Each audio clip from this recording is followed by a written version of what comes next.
नमस्कार दोस्तों, आपके अपने YouTube channel study mentor IQ पर आप सभी दोस्तों का हार्दिक स्वागत है। झारखंड नियोजन नीति को लेकर के आज झारखंड हाईकोर्ट में क्या कुछ हुआ, इस पर आज विशेष चर्चा करेंगे। रमेश हांसदा बनाम झारखंड नियोजन नीति। झारखंड सरकार के द्वारा नई नियोजन नीति बनाई गई है और इसमें निर्धारित की गई है कि झारखंड से ही 10वीं और इंटर पास होना अनिवार्य किया गया है 3rd और 4th ग्रेड की नौकरियों में। और इसी को लेकर के रमेश हांसदा ने झारखंड हाईकोर्ट में इस नियोजन नीति को चैलेंज किया है और इसकी सुनवाई आज थी। इसके पहले 8 तारीख को निर्धारित की गई थी, लेकिन जो सरकार के वकील है उसके अनुरोध करने पर आज का डेट मिला था और इसकी सुनवाई भी हुई है।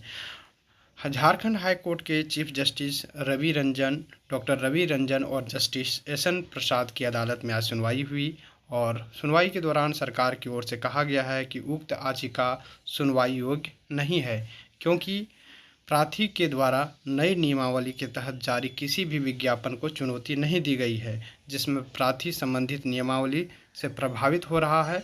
और इस दौरान अदालत ने मौखिक रूप से कहा कि अगर प्रार्थी चाहते हैं तो वर्तमान याचिका को वापस लेकर दूसरी याचिका दाखिल कर सकते हैं। यानी कि अभी जो वैकेंसी आई है उस पर प्रार्थी की ओर से जो है केस नहीं किया गया है, जबकि नियोजन नीति पर ही जो है रमेश हांसदा के द्वारा केस किया गया है।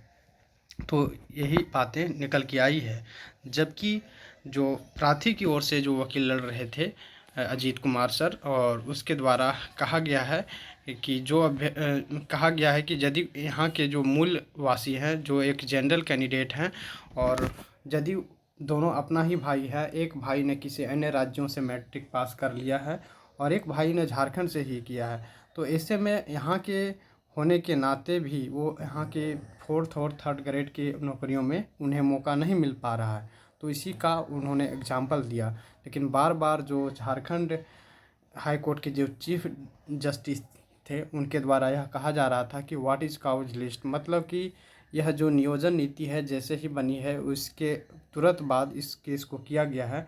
आपने नोटिफिकेशन नहीं, आप जब तक वैकेंसी नहीं आई है तब तक आपने केस नहीं किया, इसके बाद नहीं किया है, जबकि आप नियमावली पर केस किया है। इसीलिए आप इस नियोजन नीति को, इस केस को वापस लेकर के, इस याचिका को वापस लेकर के दूसरी याचिका दाखिल कर सकते हैं।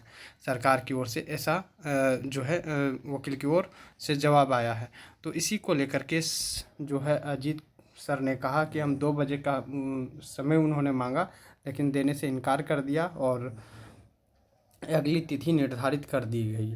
और इसके लिए 1 सप्ताह 2 सप्ताह का समय ही मांगा गया था, लेकिन जो है कुछ वकील जो हैं उनका कहीं दूसरे केसेस में इंगेजमेंट था, जिस कारण से तिथि को एक्सटेंड किया गया है और 6 तारीख को अगली सुनवाई है। 6 अप्रैल को अगली सुनवाई है। तब तक के लिए आप लोग इंतज़ार कीजिए, क्योंकि जितनी भी नियुक्तियां हैं सभी साफ तौर पर कहा गया है कि ये जो नियुक्तियां हैं सभी झारखंड के जो है रमेश हांसदा वाली केस से प्रभावित होगी, चाहे झारखंड सचिवालय की नौकरी हो चाहे अन्य किसी नौकरियां। और बार बार रिक्वेस्ट भी किया गया प्रार्थी के वकील के द्वारा, अजीत सर के द्वारा, कि इसकी सुनवाई जल्द से जल्द हो जाए और ताकि अभ्यर्थियों को दिक्कत का सामना ना करना पड़े।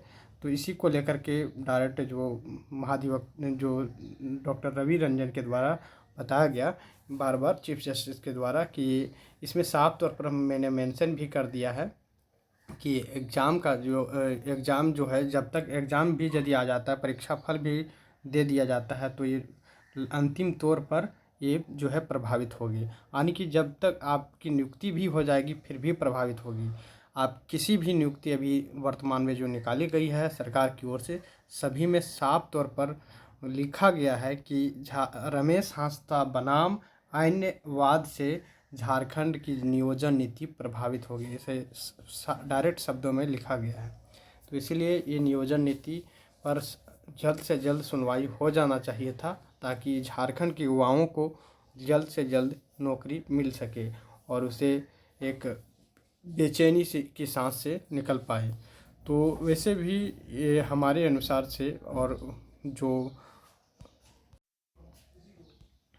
पट की माने तो इस जो नियोजन नीति बनाया गया है ये एक असंवैधानिक सिद्ध हो सकती है। लेकिन आज जो सुनवाई हुई है इसमें जो है सरकार की ओर पलड़ा भारी दिखता नज़र आया। इसी प्रकार की वीडियो पाने के लिए हमारे चैनल पर बने रहें फ्रेंड्स। यदि आप चैनल पर पहली बार जुड़े हैं तो चैनल को ज़रूर सब्सक्राइब कर लें और यहाँ जेएसएससी की तैयारी और जेपीएससी की तैयारी करवाई जाती है हमारे चैनल के माध्यम से। Thank you for watching.